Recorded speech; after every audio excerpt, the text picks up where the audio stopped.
Hello friends हम लोग geography पढ़ रहे थे। जियोग्राफी में एस्ट्रोनॉमी हमारी चल रही थी। एस्ट्रोनॉमी के अभी तक 3 पार्ट हो चुके हैं। फर्स्ट पार्ट में हम लोगों ने तारों का निर्माण कैसे होता है और किस परिस्थिति से होकर गुजरता है और उसका अंत कैसे होता है, इसके बारे में चर्चा की थी। और सेकेंड पार्ट में हम लोगों ने आकाशगंगा के बारे में सीखा था, कौन सी आकाशगंगा कहाँ पे है और किस प्रकार व्यवस्थित है, ठीक है। और थर्ड पार्ट में हम लोगों ने अपसौर एवं उपसौर की घटना सीखी थी और ये भी सीखा था जनवरी में ही सर्दियां क्यों पड़ती हैं, जून में सर्दियां क्यों नहीं पड़ती हैं, इसके बारे में भी हम लोगों ने चर्चा की थी। अब हम लोग देखिए हमारे जो ब्रह्मांड में क्या है, स्टार है, क्या है, तारे हैं, ठीक है, तारे हैं। और पूरा ये हमारा क्या है, ब्रह्मांड है। पूरे ब्रह्मांड में हमारे क्या है, तारे हैं। ये हमारा क्या है, ब्रह्मांड है, ब्रह्मांड है। और ब्रह्मांड के अंदर जाएंगे तो असंख्य क्या मिलेंगी, आकाशगंगा। क्या मिलेंगी, आकाशगंगा, आकाशगंगा असंख्य मिलेंगी। आकाशगंगा के जब अंदर आएंगे, आकाशगंगा के जब अंदर आएंगे तो हमें क्या मिलेगा, तारामंडल। क्या मिलेगा, तारामंडल, तारामंडल मिलेगा। और तारामंडल के जब अंदर एंटर करेंगे हम लोग, जब अंदर जाएंगे तो हमें क्या मिलेगा, नक्षत्र मिलेंगे। क्या मिलेगा, नक्षत्र मिलेंगे, ठीक है। नक्षत्र के बाद जब नक्षत्र के अंदर जाएंगे तो हमें क्या मिल जाएगा, सौरमंडल मिल जाएगा। क्या मिलेगा, सौरमंडल मिलेगा, ठीक है, ठीक है। और सौर मंडल के अंदर जाएंगे तो हमारा क्या है, सन है। क्या है, सन है। तो हम लोगों ने आकाशगंगा सीख ली थी। अब हमारा जो नंबर है तारामंडल का है, किसका है, तारामंडल का है। अब हम लोग जानेंगे तारामंडल की संख्या कितनी थी, 89 थी। तो इन्हीं तारामंडलों के बारे में आज हम लोग चर्चा करने वाले हैं, ठीक है दोस्तों। अब हम लोग चलते हैं सीधा टॉपिक की तरफ। ये हमारी क्या है, आकाशगंगा है। ये हमारी क्या है, आकाशगंगा है, ठीक है। ये हमारी क्या है, आकाशगंगा है। और सूर्य हमारा इधर है, ठीक है। क्या हमारा, ये सन है, ये सूर्य हमारा है। और सूर्य किधर है, एक कोर पे है। किधर है, कोर पे है। उसके थोड़े यानी अधिक दूरी पर क्या है, हमारा तारामंडल है। यानी कि सूर्य से दूरी पर स्थित क्या है, तारामंडल। क्या है, तारामंडल है। और तारामंडल के बाद क्या है, हमारा नक्षत्र है। क्या है, नक्षत्र है। और नक्षत्र के बाद हमारा आता है सौरमंडल। क्या आता है, सौरमंडल आता है, ठीक है, सौरमंडल आता है। तो हम लोग तारामंडल की बात कर रहे थे, तारामंडल। तो ये हमारा क्या है, तारामंडल। ये हमारा क्या है, तारामंडल है। तो तारामंडल में सबसे पहले बात आ जाती है ध्रुव तारे की। किसकी, ध्रुव तारे की। किसकी, ध्रुव तारा। तो समझ लेते हैं ध्रुव तारा। ये हमारी देखिए अर्थ है और कुछ इस प्रकार झुकी हुई है। और हमारा जो तारा है, ध्रुव तारा है, वो किधर है, उत्तर दिशा में है। किधर है, उत्तर दिशा में है। अच्छा, उत्तर दिशा में ही क्यों नजर आता है, क्योंकि ये पोल, ये कहाँ है, पोल पे है। किधर है, पोल पे है। अब पृथ्वी अगर रोटेट करेगी, अगर घूमेगी, घूर्णन करेगी तो क्या होगा, वहीं पे नजर आएगा, कोई दिक्कत नहीं, वहीं पे नजर आएगा, हमेशा कंटिन्यू वहीं पर नजर आता रहेगा। अब बात आती है कि सूर्य भी आकाशगंगा का चक्कर लगाता है। तो उसके साथ साथ, सूर्य के साथ साथ ये जो हमारा तारामंडल है ये भी तो आगे बढ़ेगा, है ना, ये भी आगे बढ़ता है। इसी वजह से ये हमें एक ही स्थान पर दिखाई देता है, किधर, उत्तर दिशा में। किधर, उत्तर दिशा में। इसी वजह से ये हमें नज़र आता है। अगर बात की जाए इसकी पहचान हम लोग कैसे करेंगे, उत्तर यानी ध्रुव तारे की हम लोग पहचान कैसे करेंगे, तो इसके साथ साथ एक तारामंडल का एक और समूह है जिसका नाम है सप्तऋषि। क्या नाम है, सप्तऋषि। सप्तऋषि, सप्तऋषि 2 प्रकार के होते हैं। एक होते हैं बृहद, बृहद सप्तऋषि, और एक होते हैं लघु सप्तऋषि।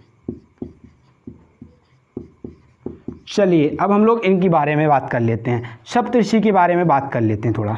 तो चलिए सप्तऋषि देख लेते हैं हम लोग। ये हमारी बृहद सप्तऋषि है। क्या है, हमारी बृहद सप्तऋषि है। अगर आप वीडियो को अंत तक देखते हैं, पूरा देखते हैं, तो मैं आपसे वादा करता हूं आपको जियोग्राफी का अध्यापक बना दूंगा, टीचर बना दूंगा। बस आपको क्या करना पड़ेगा, अंत तक सारे वीडियो, जितने भी वीडियो आते हैं जियोग्राफी के, आप उन सभी वीडियो को देखिएगा। पक्का वादा करता हूं आपको जियोग्राफी का टीचर बना दूंगा, याद रखना। देखिए ये हमारा क्या है, सप्तऋषि है। क्या है, सप्तऋषि। और कौन सा है, बृहद सप्तऋषि, बृहद सप्तऋषि, ठीक है। ये देखिए काल्पनिक लाइन है, ठीक है, कैसी है, काल्पनिक लाइन है, काल्पनिक लाइनें हैं। और ये वाला जो स्टार होता है इसके जस्ट सीध पर क्या होता है, हमारा ध्रुव तारा। क्या होता है, ध्रुव तारा, ध्रुव तारा। उसके अलावा बात की जाए किसकी, लघु सप्तऋषि की, किसकी, लघु सप्तऋषि की बात की जाए तो देखिए इसके सामने क्या होगा, लघु सप्तऋषि होगी। क्या होगी, लघु सप्तऋषि होगा। ठीक है, याद रखना, लघु सप्तऋषि किसके सामने होगी। देखिए तारे गिन लीजिए, 1 2 3 4 5 6 7, इसमें 1 2 3 4 5 6 7। ठीक है, तो देखिए ये बड़ा हाथी समझ लीजिए, ये छोटा हाथी है, तो छोटे हाथी के आगे तो सभी लोग चलते हैं, लेकिन बड़े हाथी के आगे नहीं चलेंगे, क्योंकि पता नहीं उसकी सूंड कब घूम जाए, कब हम लोगों को पटक दे। तो इस वजह से हमारा जो बड़ा हाथी है उसके पीछे होगा ध्रुव तारा, और जो छोटा हाथी है उसके मुंह के सामने, यानी उसके आगे होगा। ठीक है, तो लघु सप्तऋषि के ठीक सामने होता है और बृहद सप्तऋषि के ठीक पीछे होता है। तो इसका जो पहचानने का तरीका है, जैसे अब ध्रुव तारे की और क्या खास बात होती है, जब समुद्री यात्री होते हैं या नेवी होती है हमारी, तो क्या करते हैं, जब डायरेक्शन भूल जाते हैं तो हम क्या देखते हैं, ध्रुव तारा देखते हैं, और उसी के आधार पर हम लोग आगे बढ़ते हैं। और अब दिशा को ज्ञात करने के लिए कंपास का यूज होने लगा है, कंपास घड़ी का प्रयोग करने लगे हैं। उससे पहले जब पुराने समय की अगर बात की जाए तो ध्रुव तारे से ही हम लोग क्या करते थे, डायरेक्शन का पता लगाते थे। उसके बाद तारामंडल का दूसरा समूह देखते हैं हम लोग।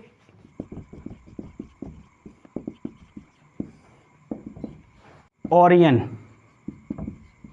क्या नाम है, ओरियन। ये बिल्कुल ऐसा लगता है एक शिकारी है जो शिकार करता हुआ नजर आता है। देखिए एक ये स्टार हो गया, एक ये स्टार हो गया, और यहाँ पे पास 3 स्टार हैं, और उसके बाद कुछ स्टार हैं इस प्रकार, और इस प्रकार यहाँ पे भी हैं। ठीक है, ये स्टार हैं, कुछ इस प्रकार स्टार हैं। तो एक इमेज यानी कि एक काल्पनिक रेखा खींच के देख लेते हैं हम लोग। ये देखिए शिकारी लगता है या नहीं लगता है।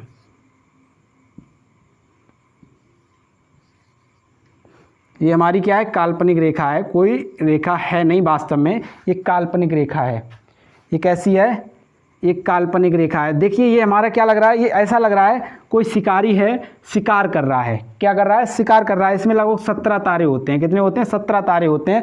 तारे हमें याद रखने की ज़रूरत नहीं है, बस ये रख लो, याद कर लो। ओरियन तारामंडल समूह जो होता है वो इस प्रकार नज़र आता है जैसे कोई शिकारी शिकार कर रहा हो। ठीक है, इसको हम लोग हंटर स्टार भी कहते हैं। क्या कहते हैं, हंटर स्टार। ठीक है, याद रखना, क्या कहते हैं, हंटर स्टार कहते हैं। एक प्रश्न और बनता है, क्या बनता है, देखिए वैसे तो तारामंडल यानी समूह हमारे कितने होंगे, 89 89 समूह होंगे। तो हमें क्या 89 याद करने होंगे, नहीं, हमें वही समूह याद करने होंगे जो हमारी परीक्षाओं में अब तक पूछे गए हैं। और देखिए बहुत सारे 89 समूह होते हैं, तो इनको हम याद करते करते पागल हो जाएंगे। ठीक है, याद नहीं कर पाएंगे, याद हो भी जाएंगे फिर भूल जाओगे, फिर याद करोगे फिर भूल जाओगे। क्या करना है हमें याद करके, हमें वही समूह याद करने हैं जो हमारे लिए महत्वपूर्ण हैं। तो एक और लास्ट बचा हुआ है, सबसे अधिक तारों की संख्या किस समूह में है। सबसे अधिक तारों की संख्या किस समूह में है, किसके, तारामंडल में, है ना। तो वो कौन सा होगा, हाइड्रा। कौन सा होगा, हाइड्रा। याद रखना, कौन सा, हाइड्रा। देखिए अभी तक देखिए हम लोगों ने क्या सीखा, ब्रह्मांड में आकाशगंगाएं, आकाशगंगा के बाद तारामंडल के बारे में थोड़ी चर्चा कर ली, और तारामंडल में हम लोगों ने वही सीखा जो अब तक परीक्षाओं में पूछा गया है, चाहे आपकी यूपी पुलिस हो, चाहे यूपी एसआई हो। उसके अलावा जो भी अन्य परीक्षाएं होती हैं उनमें इस अधिक नहीं पूछा गया है अभी तक। उसके बाद जब हमारा तारामंडल हो गया, तारामंडल के बाद हमारा क्या आएगा, नक्षत्र, यानी ज्योतिष शास्त्र। अगर आप भी ज्योतिष शास्त्र सीखना चाहते हैं तो इसके लिए आपको नेक्स्ट वीडियो देखना पड़ेगा। नेक्स्ट वीडियो आपको जब भी प्राप्त होगा जब आप फ्लुएंस एकेडमी को सब्सक्राइब कर लेंगे और साथ साथ बेल आइकन को भी प्रेस कर देंगे। ठीक है दोस्तों, मिलते हैं नेक्स्ट वीडियो में, तब तक के लिए नमस्कार, जय हिंद।